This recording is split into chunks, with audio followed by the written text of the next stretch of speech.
Ayyubiyah atau Bani Ayyubiyah, Arab, Al-Ayyubiyun. Bahasa Kurdi, Sanedana Ayyubiyan, adalah sebuah dinasti Muslim Sunni beretnis Kurdi yang didirikan oleh Salahuddin Ayyubi dan berpusat di Mesir. Dinasti tersebut memerintah sebagian besar wilayah Timur Tengah pada abad ke-12 dan ke-13.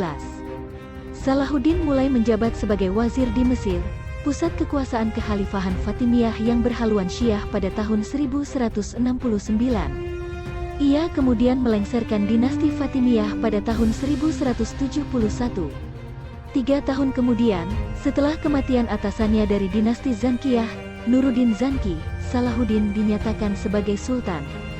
Dalam kurun waktu 1 dasawarsa kemudian, Ayyubiyah mengobarkan perang penaklukan di wilayah Timur Tengah.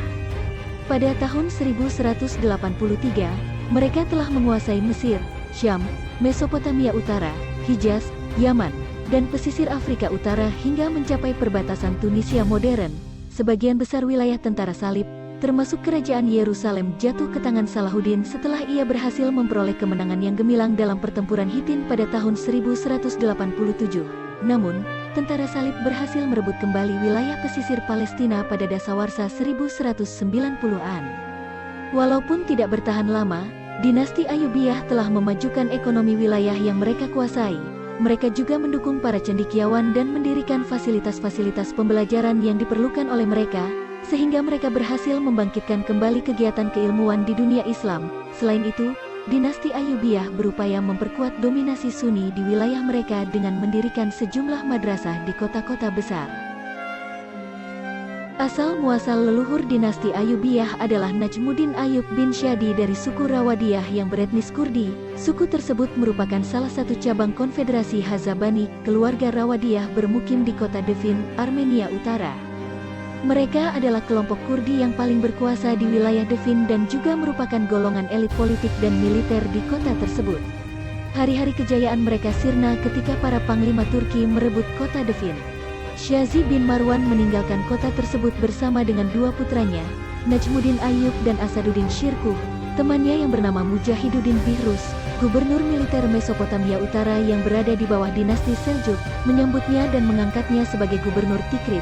Setelah Syadi mangkat, Ayyub menggantikannya dengan bantuan dari saudaranya, Shirkuh. Mereka memerintah kota tersebut bersama-sama, dan warga kota pun menyukai mereka. Istana Abbasiyah mengeluarkan perintah penangkapan Ayyub dan Shirkuh. Namun, sebelum kedua kakak beradik tersebut dapat ditangkap, mereka meninggalkan Tikrit dan pergi ke Mosul pada tahun 1138.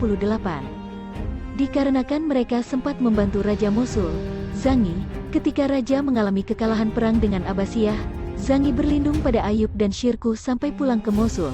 Setibanya di Mosul, Zangi mempekerjakan mereka dan menyediakan segala fasilitas yang mereka perlukan.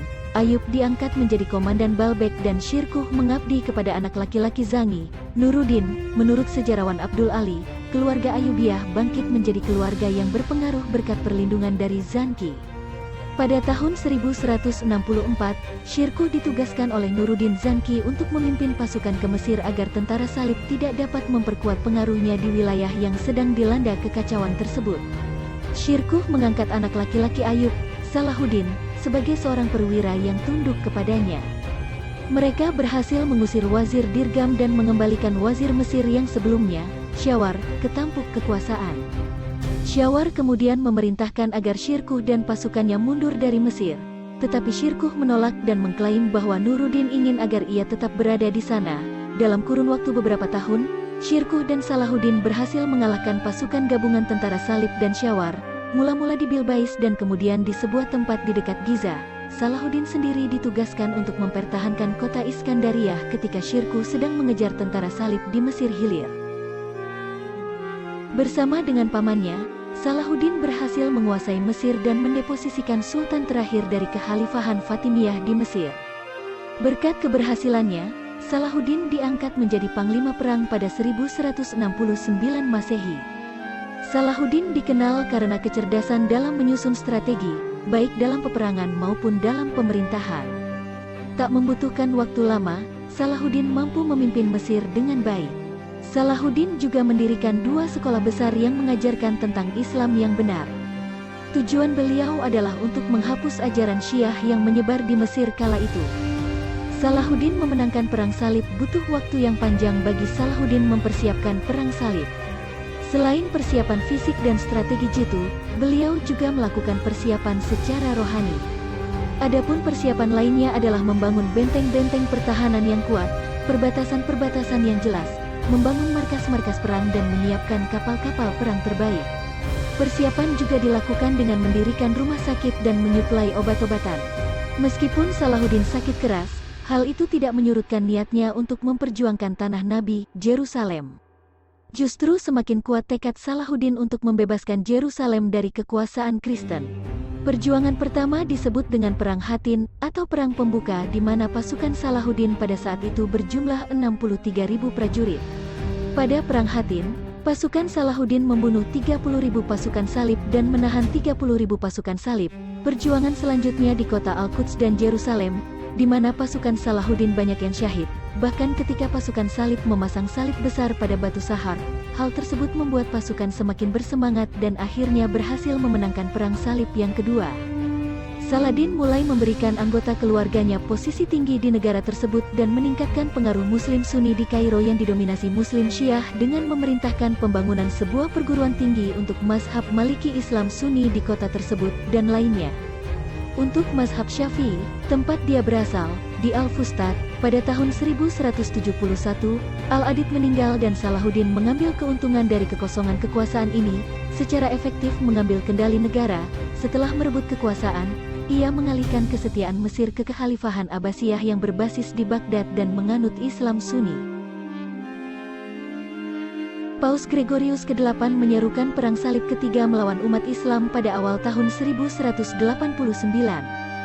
Frederick Barbarossa dari Kekaisaran Romawi Suci, Philip Augustus dari Perancis, dan Richard Sihati Singa dari Inggris membentuk aliansi untuk merebut kembali Yerusalem. Sementara itu, tentara Salib dan Ayyubiyah bertempur di dekat Acre tahun itu dan mendapat bala bantuan dari Eropa. Dari tahun 1189 hingga 1191, Acre dikepung oleh tentara Salib, dan meskipun pada awalnya Muslim berhasil, Acre jatuh ke tangan pasukan tentara Salib. Pembantaian 2.700 tawanan perang Muslim pun terjadi, dan tentara Salib kemudian membuat rencana untuk merebut Ascalon di selatan. Tentara Salib, sekarang di bawah komando Richard, mengalahkan Saladin di pertempuran Arsuf, yang memungkinkan tentara Salib menaklukkan Jaffa dan sebagian besar pesisir Palestina, tetapi mereka tidak dapat memulihkan wilayah pedalaman. Sebaliknya, Richard menandatangani perjanjian dengan Saladin pada tahun 1192, memulihkan kerajaan Yerusalem di jalur pantai antara Jaffa dan Beirut. Ini adalah upaya perang besar terakhir dalam karir Saladin, ketika ia meninggal pada tahun berikutnya, pada tahun 1193. Selama kiprahnya di Timur Tengah, Salahuddin tidak pernah mendirikan sebuah kerajaan yang terpusat. Sistem yang ia dirikan adalah kepemilikan turun-temurun yang ia bagi-bagi kepada kerabat-kerabatnya, sehingga mereka mengendalikan wilayah-wilayah semi-otonom. Meskipun para amir di dinasti Ayyubiyah setia kepada sultan, mereka memiliki kebebasan tersendiri di wilayahnya. Setelah kematian Salahuddin, Az-Zahir memperoleh kota Aleppo dari Al-Adil sesuai dengan kesepakatan. Al-Aziz Utsman menguasai Kairo, sementara putra sulung Salahuddin, Al-Afdal, tetap mengendalikan wilayah Damaskus, yang juga mencakup Palestina dan sebagian besar daerah Gunung Lebanon. Al-Adil kemudian memperoleh wilayah Al-Jazirah, Mesopotamia Hulu, dan di situ ia berhasil menahan rongrongan dinasti Zankiyah di Mosul.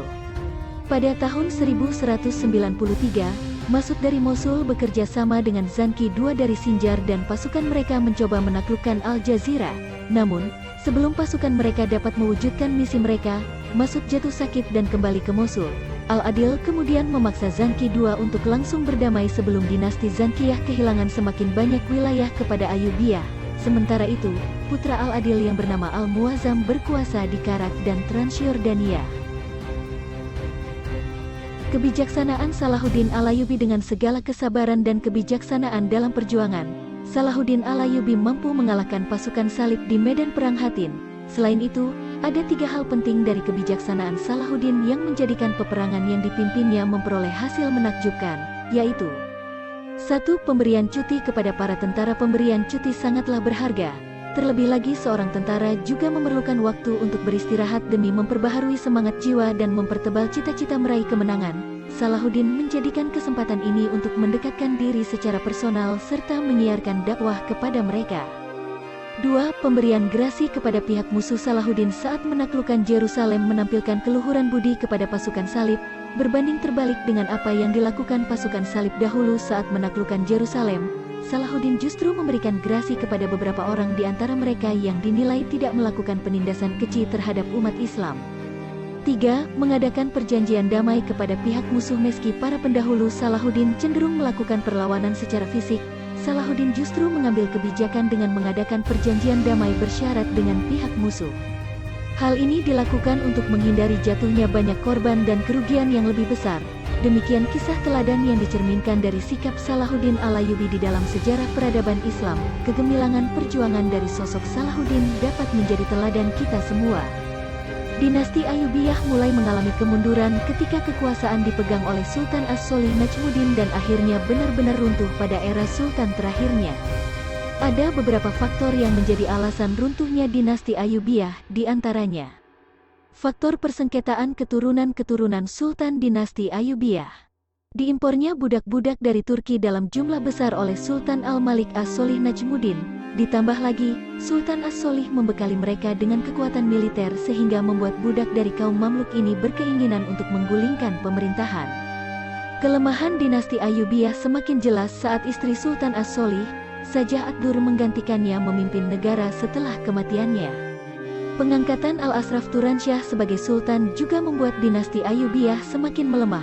Konflik antara Al-Ashraf dengan Mamluk Bahar menjadi semakin besar karena Al-Ashraf dianggap mengabaikan peran Mamluk Bahar dan lebih mengutamakan tentara dari Kurdi.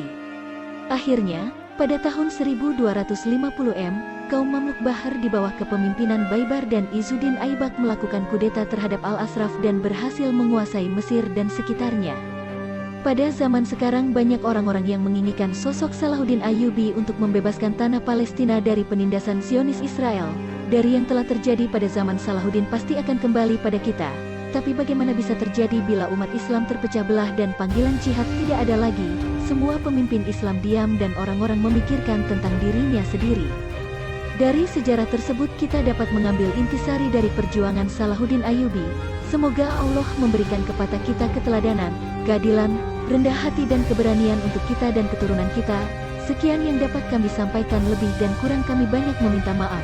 Assalamualaikum warahmatullahi wabarakatuh.